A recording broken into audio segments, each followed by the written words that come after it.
કરી અને મહારાજે પોતાના મસ્તક ઉપર શ્વેત શાફો એનું છોગું મૂક્યું છે અને શાફો ધારણ કર્યો છે.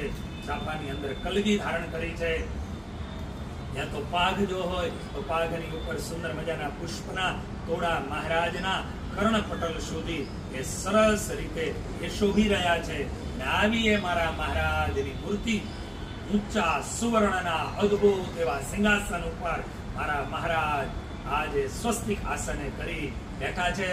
અને બેઠા બેઠા આંગળીનો નિર્દેશ કરી પોતાના સંતો, ધર્મકુળ અને હરિભક્તો એની સામે અદ્ભુત એવા મંદ મંદ હાસ્ય કરતા ધીર ગંભીર એવી પરાવાણીથી મહારાજ પોતાના એ નંદ સંતો, એ ધર્મકુળો અને ભક્તજનો એને રંજન પોતાની વાણીએ કરી કરાવી રહ્યા છે.